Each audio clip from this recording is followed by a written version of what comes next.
आंखों, सुनते कानों, धड़कते दिलों, आप सबको हमारी तरफ से अस्सलाम वालेकुम। आज का हमारा टॉपिक ये है कि हम कहीं भी किसी सरकारी दफ्तर में, बैंक में, किसी जगह पे जाने लगे तो हम अक्सर साथ वाले से पूछते हैं, भाई तुम्हारा कोई जानने वाला है वहां पर जो हेल्प कर दे। तो ये जुमला हम क्यों बोलते हैं? क्यों हम हर जगह एक रेफरेंस निकालना चाहते हैं? क्या इसकी वजह यह है कि हमें जो निज़ाम है उस पर ही एतबार नहीं रहा, या फिर ये कि हम लोग खुद कन्वीनियंस और प्रोटोकॉल के आदी हो चुके हुए हैं? तो क्या ख्याल है आप लोगों का? मेरा नाम आमना। जी आमना जी, बताइए। बिल्कुल ऐसे ही है। मैं 3-4 दिन पहले हॉस्पिटल गई हूँ। सारे लाइन में लगे हुए हैं, पर्चियाँ बन रही हैं और बहुत से ऐसे लोग हैं जो कि बिल्कुल बगैर पर्चियों के हॉस्पिटल के अंदर जा रहे हैं। हम लोग 10 बजे के गए हुए 3 बजे वापस आए हैं, और जो रेफरेंस वाले हैं वो लोग 10 मिनट में, 15 मिनट में फ्री हो के घर। ओके, ठीक है। अस्सलाम वालेकुम। अस्सलाम वालेकुम। मेरा नाम अजान। अच्छा सर, एक ये भी चीज़ है कि मोस्टली रेफरेंस ही चलते हैं, क्योंकि चलान या आईडी कार्ड तो प्रॉपर लाइन में लगो, रेंट पे भी वो फेल और उसके बाद वो चीज़ नहीं मिलती, और एक फ़ोन जाना और वो ऑलरेडी एक चीज़ आपकी बन गई। तो ऐसा भी यहाँ पे चलता मगर है। फैजान, क्या आपको लगता है कि हम अपनी कन्वीनियंस भी कहीं पे ढूंढ रहे हैं, मगर हम दूसरा रास्ता ट्राई भी नहीं कर रहे? क्योंकि उसमें शायद थोड़ी पेशेंस दरकार हो, टाइम दरकार हो। एक और आपको सिचुएशन देता हूँ कि फॉर इंस्टेंस आप कहीं बाहर के मुल्क में और आप वहाँ पे अपना कोई इस किस्म का काम करवाने गए हैं, तो लाइन तो वहाँ भी लगी है, तो वहाँ पे हम शायद खड़े हो जाएंगे लाइन के अंदर। कुछ मामला आपको लगता है कि दोनों साइडों से हम हाइब्रिड सिचुएशन में चल रहे हैं? सर बिल्कुल ऐसे, लेकिन बाहर के मुल्क में रूल्स फॉलो किए जाते हैं, इधर गवर्नमेंट वाले खुद नहीं फॉलो करते। नहीं, मगर कई जगह पे होते भी हैं, वैसे कई बार फॉलो हो भी जाते हैं। अब जिस तरह ड्राइविंग लाइसेंस, सबसे बेसिक एग्जांपल, अगर एक बंदा गाड़ी अपनी लेके जा रहा है, फ्यूल लगा रहा है, टाइम लगा रहा है, एट द एंड उसको वो चीज़ नहीं मिलेगी, और एक कॉल के थ्रू जाना है, उधर सिर्फ फ़ी पे करनी है और ऑलरेडी मिल गया उसको। ओके, ठीक है। तो ये एक्चुअली उन्होंने कहा कि हमें प्रोटोकॉल और उसकी आदत हो चुकी हुई है, मगर एट द सेम टाइम मुझे इंटरेस्टिंग ये लगता है कि यही प्रोटोकॉल और रेफरेंसेस जब कोई और इस्तेमाल कर रहा होता है या कोई हुकूमती रुकन प्रोटोकॉल इस्तेमाल कर रहा होता है तो हमें बुरा लगता है। मगर फिर एक और डिबेट आ जाती है कि ये ट्रिकल डाउन कहाँ से होता है पूरा कल्चर प्रोटोकॉल का, और ये शायद ऊपर से ही आ रहा होता है। मगर कुछ मिक्स चल रहा है, कोई साइड पूरी प्योर नहीं है मुझे लगता है आर्गुमेंट की, कि निज़ाम में मसला तो है कि वहाँ पे ये सब शॉर्टकट्स अवेलेबल हैं और हमें एक आदत बन चुकी है, मगर एट द सेम टाइम हम खुद भी थोड़ी सी तकलीफ भी नहीं बर्दाश्त करना चाहते, और जहाँ जहाँ अवॉइड हो सकता है हम उसको करना चाहते हैं। लीजिए फिर बुलाते हैं अपने आज के मेहमान को, ख़ास तौर पर कराची तशरीफ़ लाए हैं। He has been a writer and he is an actor, और आजकल अपनी एक्टिंग और वैसे सोशल मीडिया पे काफ़ी मशहूर रहते हैं। आप सबकी तालियों में जनाब मोहम्मद अहमद साहब।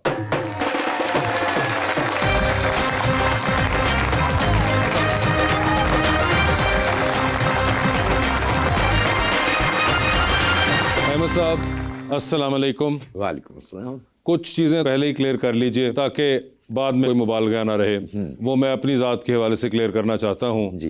पहले ये, कभी मैंने आपके कोई पैसे लेट नहीं किए, कभी मैंने आपके गिर्द खुद भी ब्लो ड्रायर इस्तेमाल नहीं किया, हाँ, और ख़ास तौर पे मैंने तो कोई ऐसा कैरेक्टर भी नहीं किया जिसका नाम भी फहद हो। अल्लाह रहम करे।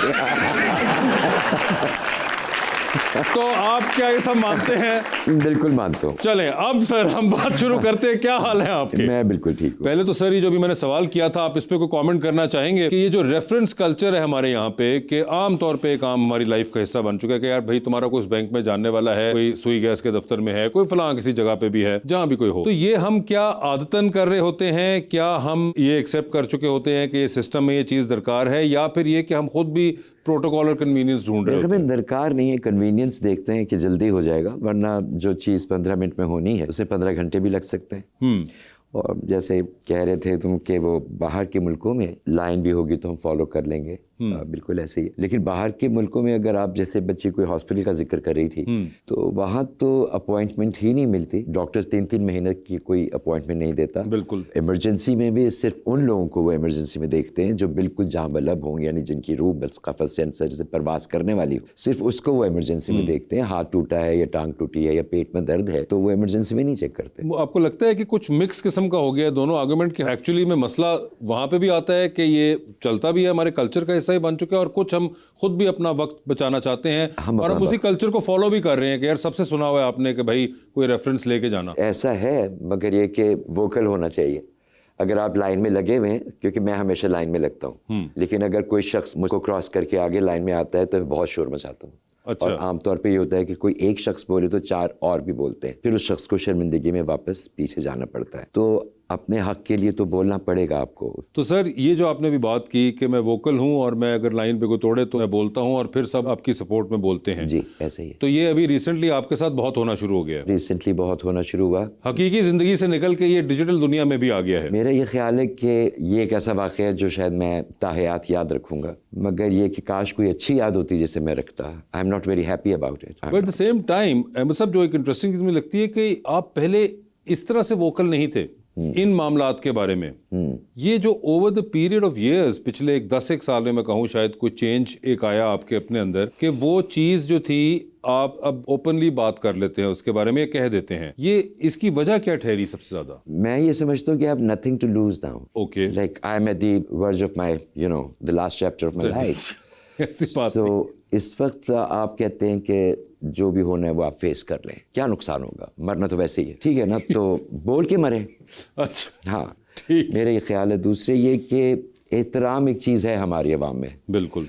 मेरी उम्र का बहुत लिहाज करते हैं, इज्जत करते हैं मेरी, जिसका मैं फ़ायदा उठाता हूँ। कोशिश करता हूँ कि नाजायज़ फ़ायदा ना उठाऊँ। तो मैं बोलता हूँ, बोलता रहूँगा। दुख होता है बाद में कि इतना बोलना चाहिए था, इतना नहीं बोलना चाहिए था। मगर जो ओवरऑल बात है, मैं समझता हूँ बेटा कि हम लोग मोबाइल का इस्तेमाल बहुत गलत कर रहे हैं। हर एक के हाथ में मोबाइल है। अगर आप कोई चीज़, किसी की रील बनाते हैं या कुछ भी बनाते हैं, तो प्लीज़ एक चीज़ होती है जिसे कंसेंट कहते हैं। जी बिल्कुल। आप पूछे बगैर उस शख्स से जिसके बारे में आपने रील बनाई है, कुछ भी करें, उसे आप पोस्ट ना करें, इजाज़त ले लें। मुझे लगता है कि ये हमारा सबसे बड़ा इस वक्त एक प्रॉब्लम बन गया है कि आप कहीं पे भी खड़े हैं, आपकी रील बन गई और वो आपसे पूछेंगे नहीं, वो पोस्ट कर दी जाएगी और उसके नीचे जो दिल चाहे वो लिख भी देंगे। सर एक और चीज़ जो कि बड़ी अहमद साहब और आम फहम यहाँ पे, क्योंकि बहुत से यंगस्टर्स बैठे हुए हैं, तो ये उनको ही मैं बावर कराना चाहूँगा कि ये जो आप लोग कहीं पे भी खड़े होके अपनी एक रील, ये तो खैर एक और मामला था, मगर आम फहम तस्वीर ले रहे होते हैं या अपनी आप टिकटॉक बना रहे होते हैं या अपनी कोई आप स्ट्रीक बना रहे होते हैं, तो भैया वो जहाँ पे आप बैठे हैं, अगर वो कोई पब्लिक प्लेस है और उसके अंदर पीछे लोग आ रहे हैं, तो वो उन लोगों से पूछना आपकी जिम्मेदारी है। एक्चुअली तो क्राइम भी है। क्राइम भी है एक्चुअली। किसी दिन आपके कोई एक बंदा उठा और वो बहुत फारिग हुआ और उसने कर दिया कोई मामला, तो वो एक और कहानी शुरू होगी। लेकिन ये आप नहीं कर सकते रेस्टोरेंट्स के अंदर,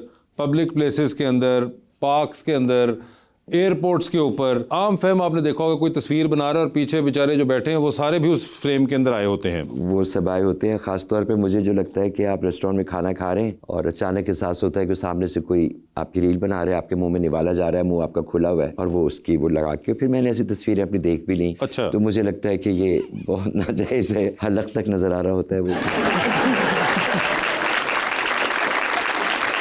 साहब जहाँ ये मामलात अभी सीरियस है, इसके बारे में तो हम बाद में बात करेंगे, मगर मैं अगर आपसे पूछूं कि आपकी ज़िंदगी के चंद जो एम्बैरेसिंग मोमेंट्स हैं, उसके अंदर से अगर आप कोई टॉप 3 निकालना चाहें। बहुत सारे हैं, नहीं टॉप 3 तो बहुत मुश्किल हो जाएगा। लिस्ट लंबी करूं, मैं टॉप 10 में चला जाऊं। ये तो गीत माला होगा सर फिर पूरा। बहुत ज़्यादा। कोई टॉप 3 सर, चले आप टॉप 3 में से कोई एक बता दें जो आपका पसंदीदा एम्बैरेसिंग हो। पसंदीदा एम्बैरेसिंग ये है कि मेरे बताने लायक अब एक और मैंने उसमें आपको मेरे एक दांत आर्टिफिशियल था सामने का और मैं शूट पे था। Right before the shoot I was having my lunch. अच्छा। खाते खाते वो दांत टूट गया। अब मेरी पोजीशन ऐसी थी कि मैं इतना एम्बैरेस था कि किसी को बता नहीं सकता था कि मेरा दांत नहीं है सामने का, मैं शूट नहीं कर सकता। अगर मैं मुंह खोलता तो नजर आ जाता। तो मैंने सोचा मैं डायरेक्टर को बुला के उसको पहले बता देता हूँ कि यार ये हादसा हो गया, मुझे फौरन जाना है डेंटिस्ट के पास। हाँ। वो डायरेक्टर जरा हल्के पेट का था, उसने जाके सबको बता दिया कि मोहम्मद अहमद का दांत टूट गया। अब मैं मुंह पे हाथ रखा हूँ और शर्मिंदगी के बारे में सब आगे मुझसे खैरियत पूछ रहे हैं। अहमद साहब ठीक है, आपने हाथ क्यों रखा हुआ है मुंह पे? अहमद साहब क्या? और सब जालिमों को पता भी था कि आपने क्यों रखा हुआ है। सबको पता था कि मैंने हाथ क्यों रखा हुआ है। सब ने आके खैरियत पूछी, सब ने सलाम दुआ उसी वक्त करनी थी। मेरे पास भी है एक आपका ऐसा किस्सा। जी जी। जिसके अंदर आप किसी के साथ जा रहे थे और आपने उनके साथ गाड़ी में बैठे बैठे ही उन्हीं से तंग आके उन्हीं के खिलाफ मैसेज लिखा और आपने किसी को भेजना था और आपने उन्हीं को भेज दिया। आपको याद है ये? बहुत अच्छी तरह याद है। बाकी है कि अक्सर यही होता है, जैसे वैसे इस शो के बाद तुम्हारी बुराई करनी होगी जी जी, तो जिसका नाम भी W से शुरू होगा उसको भेज दूंगा मैं। अब वसी शाह को जाएगा। बस। और मुझे यकीन है बस ही आगे से मुझे भेज देंगे यार, मुझे लगता है आपको भेजना था। नहीं, अब तो लोग खुद ही कहते हैं सर आपने गलत भेज दिया। आपने गलत भेज दिया, लेकिन ये आपने बहुत जबरदस्त जमाने में ये किया था। बहुत ज़बरदस्त ज़माने में किया था और नाकाबिल माफ़ी। मगर मुझे सिर्फ जो उसमें कमाल बात लगती थी पूरे उस किस्से के अंदर कि उसके बाद जब वो आपने भेजा और आपको पता चल गया कि आपने उनको ही भेज दिया जी, उन्होंने आपको कुछ कहा था उसके बाद? आपने कहा था कि बताने वाली बातें बताऊं।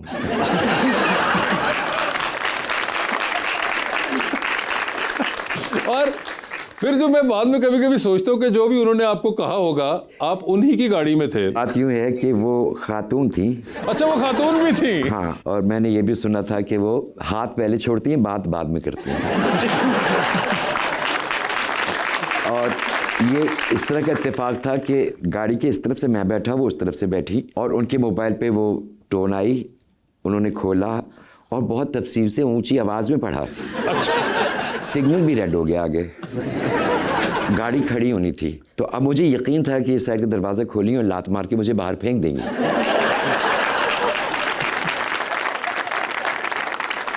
उन्होंने मुझसे कि Ahmad sahab have you sent this to me. अब मेरे पास कोई चारा नहीं था, उन्हीं को भेजा था। मैंने कहा जी। तो कहने लगी कि क्यों? मैंने कहा ज़बानी कहना बहुत मुश्किल था। वाह, क्या आपने रास्ता इख्तियार किया कुछ बचने का कि ये बहुत मुश्किल था। मगर वो क्या ड्राइव हुई होगी उसके बाद जब तक आप उनकी गाड़ी में रहे हो? ड्राइव तो छोड़े, चेक 6 महीने के बाद मिला था। अच्छा, अहमद साहब जो पहला चेक डिले हुआ था वो ये था? वो पहला।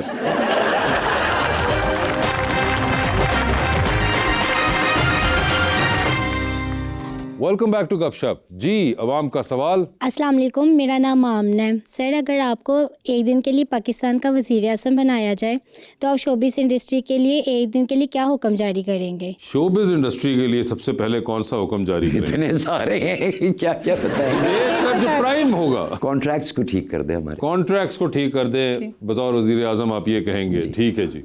जी, अस्सलाम वालेकुम, मेरा नाम रायहा ज़ारा है और मेरा सवाल ये है कि फ़ाहद शेख से अवाम काफ़ी नाराज़ है, तो आप क्या चाहेंगे कि वो अवाम उनको माफ़ कर दे या फिर नौजवान नस्ल इससे सबक सीखे? देखिए, बात यह है कि फ़हद का जहाँ तक सवाल है, बच्चा है, वो कम उम्र है, उसके साथ मेरा अच्छा खासा मजाक भी है। वो तो शायद मेरे दिल से कभी ना कभी बात निकल जाएगी। उसके बाद जो हुआ, जो वो रील आने के बाद हुआ, वो मैं कभी भूल नहीं पाऊँगा। तो उसकी माफ़ी शायद मैं कभी ना कर पाऊँ।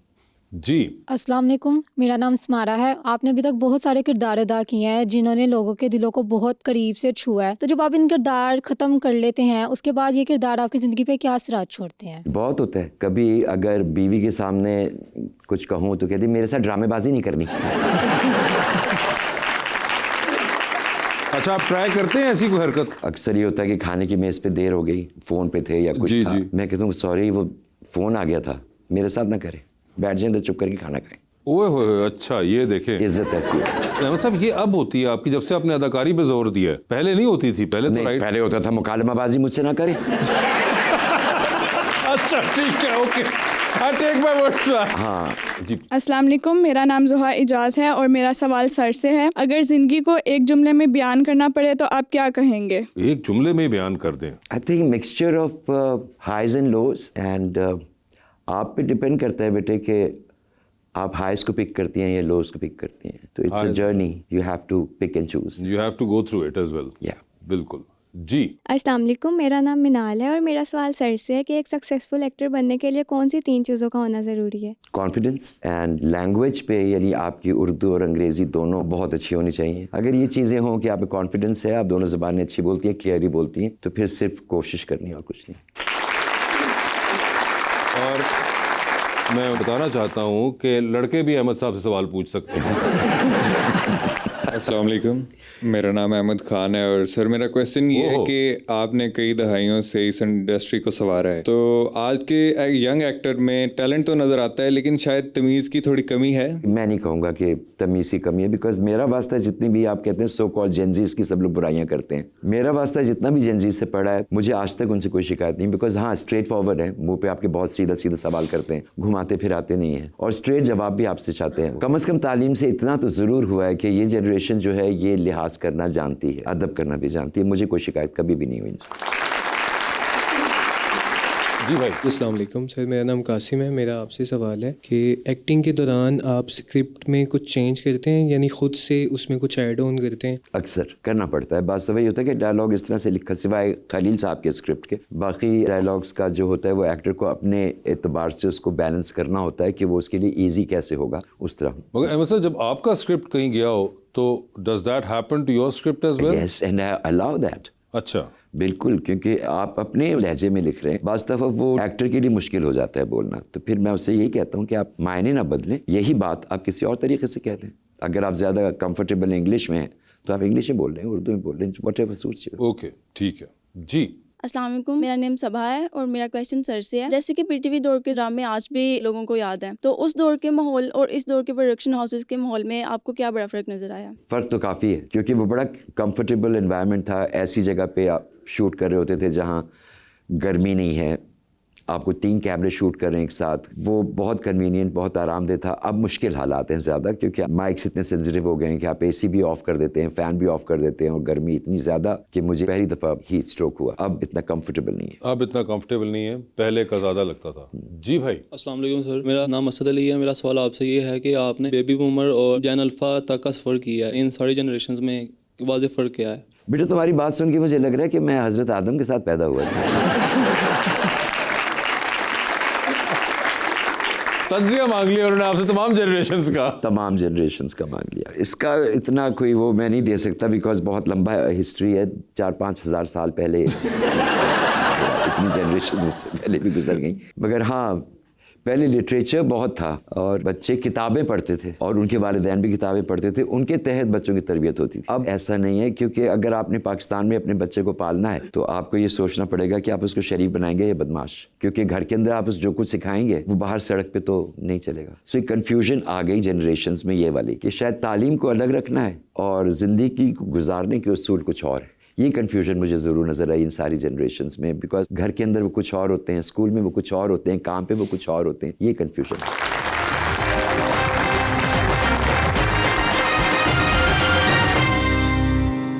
सर, हमारा अगला सेगमेंट और करें पोस्ट जो कुछ आपने की, जो कुछ आपके बारे में हुई, वो आपको दिखाएंगे और आपसे जानना चाहेंगे कि शायर क्या कहना चाह रहा है इसके अंदर। तो जी दिखाइए और करें पोस्ट में क्या है। अच्छा जी, अहमद साहब तस्वीर लगाते हैं और कहते हैं ब्यूटीफुल मॉर्निंग कराची। अहमद साहब, लुक्स सो ब्यूटीफुल।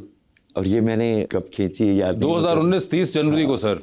जी जी, सुबह आपने जाते हुए बिल्कुल, जो आपने इस झाड़ू को भी साथ अपने फ्रेम की जीनत बनाया, बड़ी कोई इंटरेस्टिंग आपने तस्वीर ये खींची है सर। बहुत कुछ कहती है, बिल्कुल बहुत कुछ कहती है। बहाना बादल थे, लेकिन आपने इसके अंदर बहुत सी चीजें कह दी कि ये देखिए बादल है, इसके अंदर बिजली की तारें नजर आ रही हैं, आपको नया एक पुल भी नजर आ रहा है, लोग मोटरसाइकिल पे सुबह के टाइम अपना काम करते हुए जा रहे हैं, करने के लिए जा रहे हैं। Keep your city clean please. बिल्कुल, keep your city clean please. और उसके अंदर झाड़ू भी नजर आ रहा है, और झाड़ू जिन्होंने पकड़ा हुआ है उन्होंने वो ब्रांड पहना हुआ है जो कहता है just do it, just do it.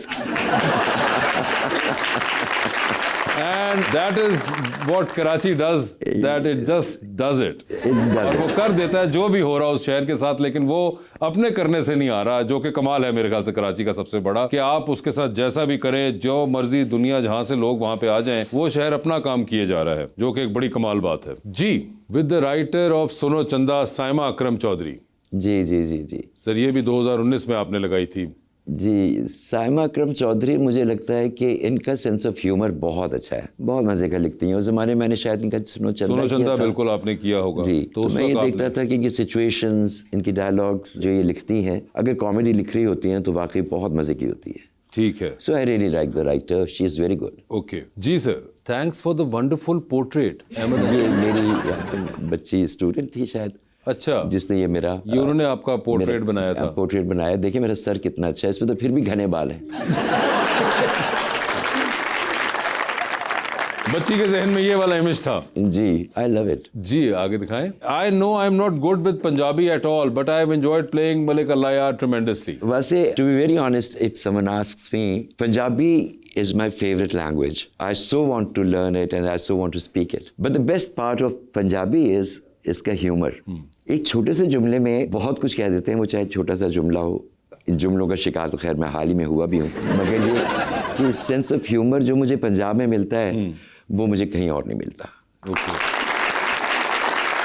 और इतनी बुरी नहीं थी आपकी जो आपने इतना ज्यादा अपने आप को वो I am so embarrassed because 2 दफ़ा मुझे एक्सेंट्स बनाने पड़े हैं। इसमें मुझे पंजाबी लहजा बनाना पड़ा बिल्कुल। और मूवी में केक में जी they asked me to do Sindhi accent and I think I'm bad at that. I'm really bad. अच्छा, लहजे मुझसे नहीं बनते। लहजे नहीं बनते आपको लगता है? तो 70 साल की उम्र में उर्दू होते अब तो मौत तक पहुंच गए। अब कहाँ से लहजे बनेंगे यार? क्यों, ये क्या बात हुई सर? नहीं भाई, अब याद नहीं होता कुछ। अब कुछ ना याद रहता है। याद रहता है, ठीक है जी। अच्छा जी, ये कैट वॉक आप लगा रहे हैं जी, और आपने उसकी कंसेंट ली थी सर तस्वीर खींचने से पहले?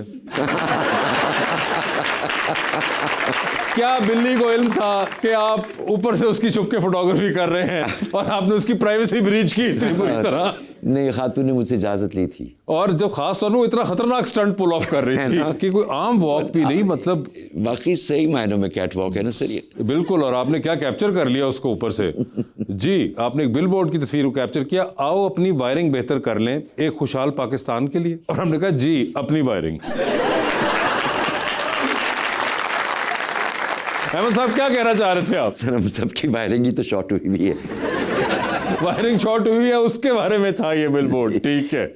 ओ, नदीम साहब के साथ मेरे लिए बहुत बड़ा एजाज, ये नदीम साहब के साथ आपकी तस्वीर 2021 की, आपको याद है सर ये? जी याद है। ये एक ही मुलाकात इनसे मेरी हुई। अच्छा। और बेहद शाइस्ता आदमी, बिल्कुल, बहुत तमीज़दार और बहुत उम्दा। इनके साथ थोड़ी सी देर बैठा, मगर जितनी देर बैठा मुझे बहुत अच्छा लगा इनसे बात करके। बिल्कुल। आई थिंक नदीम साहब वन ऑफ दोज पर्सनैलिटीज़ जहाँ पे आपको एक्चुअली मिल के और बात करके उनसे पता चलता है कि अच्छा स्टार एक्चुअली होता क्या है और how do they behave and what are they suppose to be like. तो वो एक बड़ी आपको जो एक वाइब आती है ना, वो बड़ी कमाल है। बात यूँ है कि ही वाज सो हम्बल। ज़्यादातर देखा होगा मेरे जैसे लोग सिर्फ अपनी तारीफ करते हैं। इनके पास बैठ जाइए और इतने इनकिसार पसंद थे कि अपने बारे में बात नहीं की इन्होंने। बिल्कुल। ये औरों की बात करते हैं और बहुत बहुत पॉजिटिव बातें करते हैं।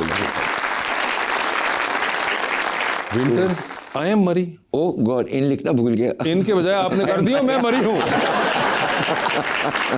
सर ये भी आपको याद है या नहीं है? ये अभी की तस्वीर है। ये अभी की तस्वीर है ये अभी। और ये आप मरी के अंदर ये आप किसको बुला रहे थे बाहें फैलाए? सर मौसम को, आई गेस। मौसम तो सर आसपास है या और कोई था? अहमद साहब कवर ना करें आप प्लीज, अब खोल के बता दे। देखिए बात यहाँ तक पहुंच गई, ये जो आपके अंदर का शाहरुख खान निकला था ना, बात ये है टांगे कांप रही थी, हालत बुरी थी, लेकिन भाई खुली हुई थी। ये देख लें जो आपने यूं करके जो शाहरुख खान वाला पोज दिया है ना अपने अंदर, और आपने ये भी कहा कि मैं हूं मरी। ठीक है जी। ओहो, thank you for making my day so special. हाँ सर ये याद है जी, ये मेरी बर्थडे थी। अच्छा। और ये मेरी बेटी लेकर आई थी। ओके ठीक है। ये 9 मार्च को आपकी बर्थडे होती है। अब आप ऐलान कर दें। सर मैं क्या ऐलान करूं, नीचे लिखा हुआ है। जी सर, एक दिन पहले होती है। एक दिन पहले होती है। ओके, सो 8 मार्च को तमाम लोग याद रखें, आप लोगों ने छुप छुप के डीएम करने हैं अहमद साहब को हैप्पी बर्थडे के। डीएम भर गया पहले ही, कुछ नहीं अब जगह उसमें। अच्छा ऐसा वो एक टाइप के, अब दूसरे टाइप के हमने आपको वेरिएशन देंगे आपको डीएम्स के अंदर हम। जी कुछ ख्वाब थे जो ख्वाब रहे, कुछ ख्वाहिशें जो हसरतें बनी, कुछ डर थे जो सच हुए, कुछ अपने थे जो अजनबी हुए। अहमद साहब किस किस के बारे में आप ये कह रहे हैं? शो बिजनेस के बारे में सर। शो बिजनेस के बारे में आप पढ़े, सारा ही आपने शोबिज पे लाद दिया। ख्वाब थे जो कि ख्वाब में, वो भी आपने उनके लिए कहा, ख्वाहिशें हसरतें भी शोबिज के लिए, कुछ डर थे जो सच हुए वो भी शोबिज के लिए, सच हुए, और जो अपने थे वो अजनबी हुए, ये भी शोबिज। ये तो बहुत शो बिजनेस में what I have realised after 35 years being in show business, it's entirely a very selfish industry and it has no friends. No friends at all. No friends at all. As soon as you lose your charm, या ये कि आप यूँ कहिए कि आपको लगे कि अब वो उम्र भी नहीं रही और अब आपसे कोई काम as such है नहीं, तो फिर तो कोई नहीं है सर।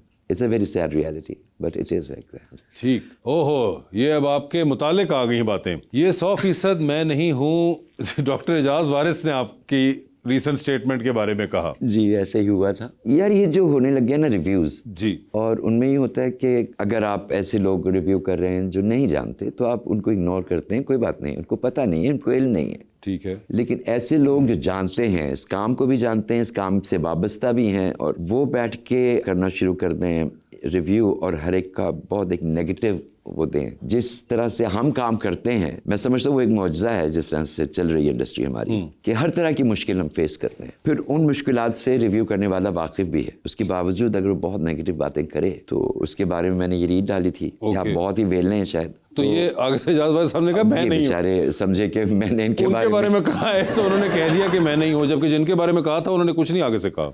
नहीं, उन्होंने वो सारे चुप करके बैठे हुए हैं। उन्होंने कुछ नहीं, हमें तो नहीं कहा। लहदा सबके मैसेजेस हाँ, लहदा वो बिल्कुल वो आ जाएगा। ठीक है जी। ओह, ये तो आ गया। हमने डिस्कस भी किया अभी के फहद वाली चीज़ पे आपने अपना रिव्यू पूरा दे भी दिया। सबसे फ्रेश ये भी माल है आपके पास मार्केट के अंदर। आगे चलें। ओहो सर, ये जो एक हुआ बीच में एंगल, ये आपको पता चला था? हाँ, सिर्फ पता ही चला था सर।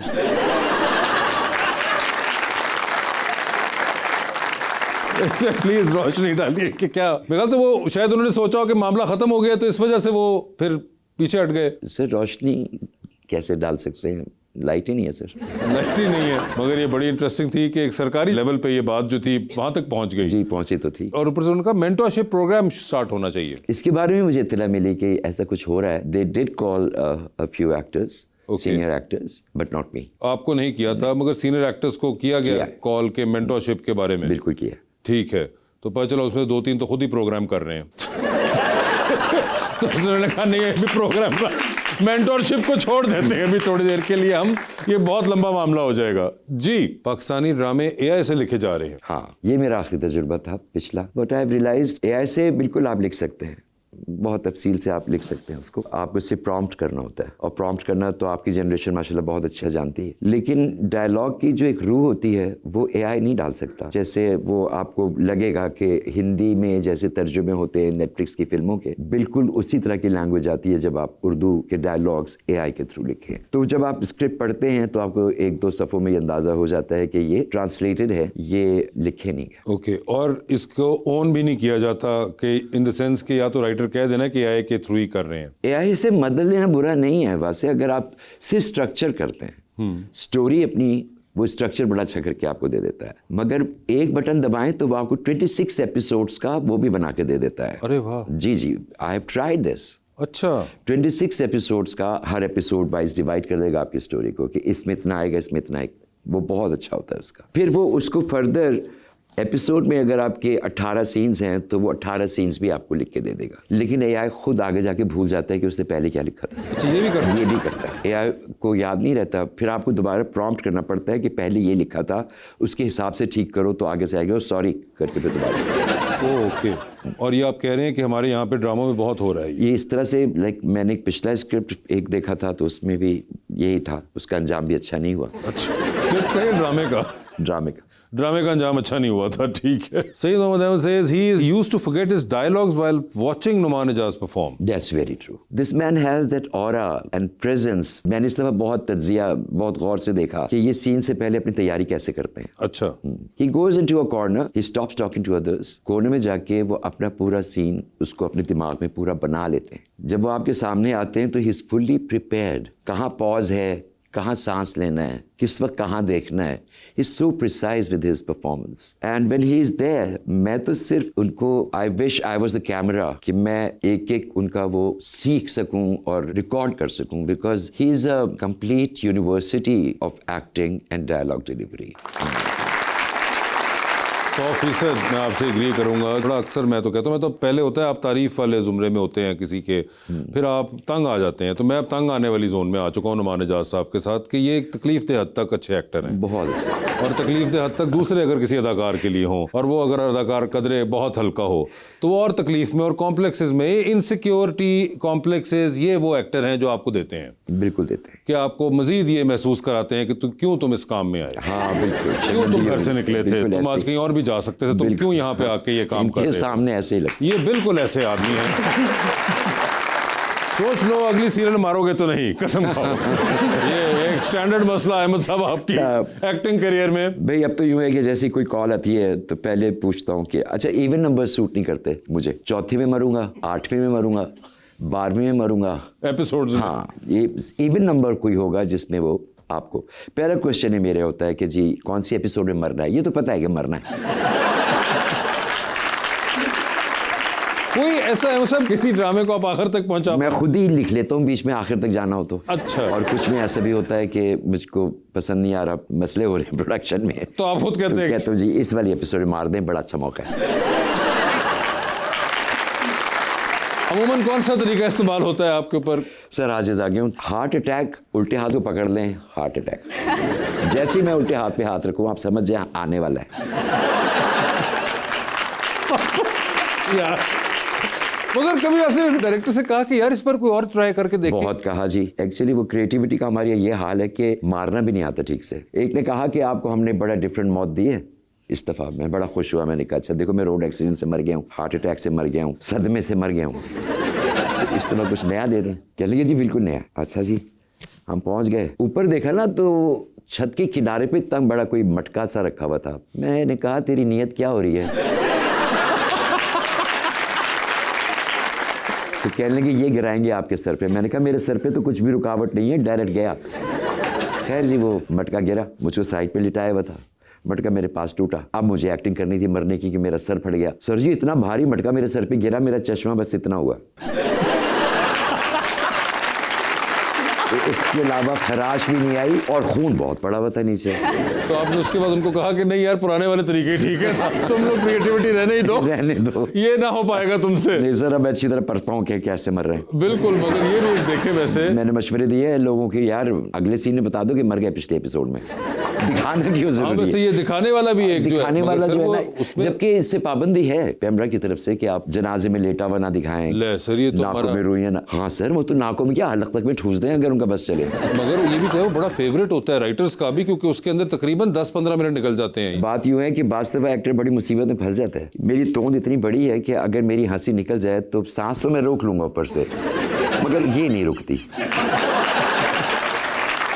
तो अब आप जानती है कि ये ज़माना चल रहा है उसका बोटॉक्स का। जी जी। तो बोटॉक्स जैसी कोई एक्ट्रेस या एक्टर करवा ले तो उसके एक्सप्रेशंस मारे जाते हैं, उसको हंसने में भी मुश्किल होती है, रोने में भी बड़ी मुश्किल होती है। अब मैं मरा पड़ा हूँ और मेरी बेगम मेरे साथ बैठी हैं, उनको रोना था। अब वो रो तो नहीं, आंखों में आंसू के लिए वो ग्लिसरीन लगा ली थी, आंसू तो बह रहे हैं, चेहरे पे एक्सप्रेशन कोई नहीं आ रहा। तो डायरेक्टर वहाँ से कहता है बीबी मुँह से भी रो लें। वो जो है खातून कहती हैं रो तो रही हूँ, और उनके चेहरे पे कोई एक्सप्रेशन नहीं था। अब डायरेक्टर जब मैं उनकी तरफ देखूँ तो मेरी हंसी निकली, तो वो रो नहीं रही हैं, ये हिले जा रही है। डायरेक्टर कहता है दोनों में से कोई एक काम कर लें, या आप रो लें या आप अपनी तोंद रोक लें।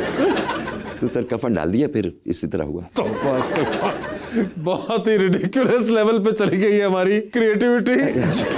Trust me I can laugh too. हाँ because I have been crying like almost every serial. जी लगातार कुछ सीरियल्स ऐसे आ गए थे, औलाद आ गया, फिर बेटियां आ गया, तो जिससे मुझे नहीं याद कि मैं हंसाऊं कहीं। मैं और मरीना ने तो बना लिया था ना कि सर ये बता दें कि कौन से नंबर का रोना है। हल्का रोना नंबर 1 होता था, दरमियानी रोना नंबर 2 होता था, धाड़े मार के रोना नंबर 3 होता था। अच्छा। तो मैं डायरेक्टर बता देता था कि 1। अच्छा। हाँ हल्का वाला। हाँ हल्का वाला। जब बेटी मरती है तो फिर धाड़े मार के, तो उसने कहा 3, तो धाड़े मार मार के रोए sir.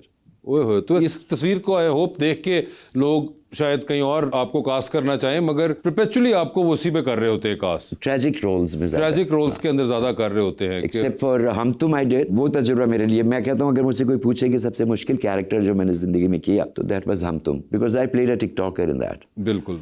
And what happened was कि I never wear very shiny or gaudy colors। उसके अंदर वो हैट भी था, उसमें भी गोटा लगा हुआ था। अब जब मैं सेट पे पहुंचा और मुझे मेरे कपड़े दिखाए तो मैंने कहा नहीं ये तो मैं नहीं पहन सकता। तो उन्होंने कहा आपने तो कॉन्ट्रैक्ट साइन किया है, अब आपको पहनना है जो कुछ है। 3 दफ़ा पैनिक अटैक्स हुए हैं वो कैरेक्टर करते हुए मुझे। I refuse to go on the के। इन दोनों मुझे धक्के देके, एक सीन था बर्थडे थी शायद किसी की, उसमें कैमरे के सामने जाते हुए मेरे कांप पे टांग रही थी। अच्छा। बिल्कुल टंग गई थी। अच्छा। तो मैं जाने को तैयार नहीं था, और वो मेरे साथ थी, रिमशा थी, अर्जुमन भी थी सेट पे, हमारी फैमिली ने अंदर जाना था, और मुझे एक तरह से कैट वॉक करनी है, वो गोटे वाले पहन के, वो पहन के, और पर्पल कलर की शर्ट। आई रिफ्यूज, ऐसे I can not walk even, मैं कांप रहा हूँ, मुझसे नहीं जाया जाएगा इन कपड़ों में आगे। उन दोनों ने तकरीबन मुझे धक्का दिया था सर, and that is how I did that scene. वो सबसे मुश्किल कैरेक्टर मेरे लिए। मगर नहीं, सबसे इंटरेस्टिंग फिर यही रहा कि रेगुलरिटी में जो आपको ऑफर हो रहा होता है उससे बिल्कुल एक और चीज किसी ने दी। सो आई एम ग्लैड एक्चुअली कि आपको एक तरह से बिल्कुल और एक जोन में खेलने का मौका तो दिया किसी ने। बिल्कुल। ओह सर, शूटिंग एट बनी गाला, ये आजकल आप बनी गाला शूट कर रहे हैं? समझ रहा हूँ मैं। नहीं, लेकिन गालिबन पुरानी तस्वीर है 2021 के अंदर आप जी। बनी गाला में शूटिंग करते थे। जी उस वक्त तो होती भी थी। सर, ये घर बड़ा खूबसूरत। अच्छा जी। देखिए सर, इसके पीछे पूरे वो जो दीवार है ना सर, हाँ जी, उसके आगे जो है वो लेक अंदर तक आती थी। ओए होए होए, कमाल का घर था। वाह। प्लीज डू नॉट डोनेट और distribute food to professional beggars. Sir 32 अरब रुपए साल के कराची का बेगर माफिया देता है।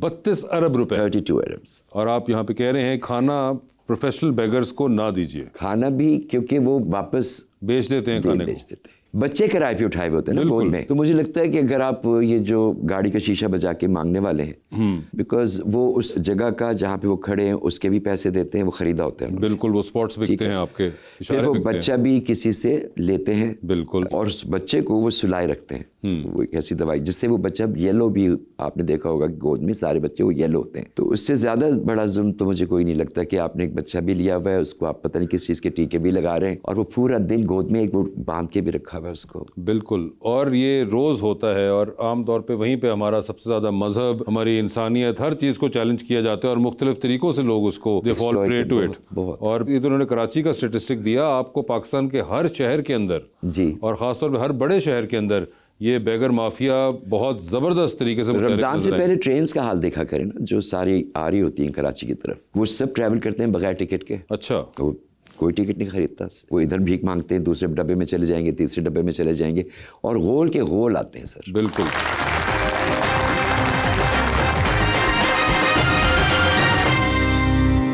वेलकम बैक टू गपशप। सर, हमारा अगला सेगमेंट आओ शेर कहें। अच्छा, ये शेर आपने नहीं कहना। शुक्रिया। एक ऑब्जेक्ट की तस्वीर आएगी, स्क्रीन पे आ गई है, जैसे एसी, ठीक है जी, और अब एसी के ऊपर शेर इन लोगों ने कहना है फिलबदी। जज आप होंगे कि कौन सबसे इंटरेस्टिंग या जो भी आपको पसंद आया शेर, इनकी क्रिएटिविटी, और उनको इनाम दूंगा मैं। तो आपने एक विनर चूज करना है, but after you hear them out. तो एसी के ऊपर शेर जी क्या कहते हैं? गर्मी से बुरा हाल है, कमरे में धुआं है, एसी के बगैर जिंदगानी कहाँ है। बिल देखकर अब्बू की आंखें बाहर आ जाएं, बिल देख के अब्बू की आंखें बाहर आ जाएं, इसलिए 26 पर चलाने का कानून नाफिज जहाँ है। ठीक है, वेरी गुड जी। जी सर, मेरा शेर है, एसी चलाकर मुझको कहती है, एसी चलाकर मुझको कहती है, ठंड लगदी है मनु, ठंड लगदी है, ठंड लगदी है।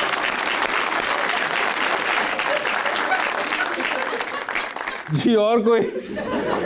जो मावा ठंडियां छावां वर्गियां ते सेलियां एसी वर्गियां। ठीक है जी, तो सहेलियां एसी वर्गियां। ओके, बहुत ज़बरदस्त आपने प्लेस किया सहेलियों को अपनी माओ की रेपुटेशन के साथ। जी, और कोई? इश्क वफात सब ड्रामा है, गर्मी ने समझा दिया, असल में एसी की हवा ने प्यार का मतलब सिखा दिया। अहमद साहब, कैसा महसूस हो रहा है? ठंड लग रही है, मैंने ठंड लग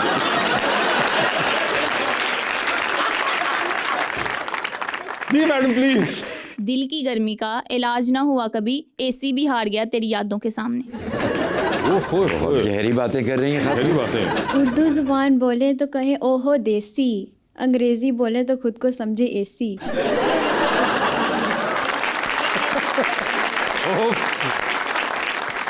रियलिटीज पे बात आ गई है जी। और गर्मी ने बड़े नखरे दिखाए, एसी ने एक हवा हमारी सारे थल्ले लाए।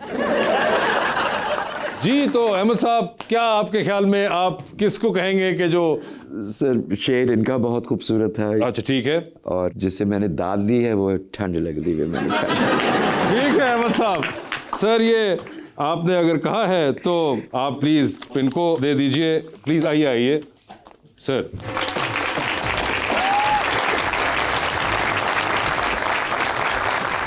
Ahmed sir, thank you so much for being on the show and we hope to see more of you। और अपना ख्याल रखिएगा आप सर। उम्मीद करते हैं कि आप ये आपके बारे में पोस्ट नहीं डालूंगा सर, मेरी हरकतें ही वो नहीं। थैंक यू सो मच, बहुत बहुत शुक्रिया।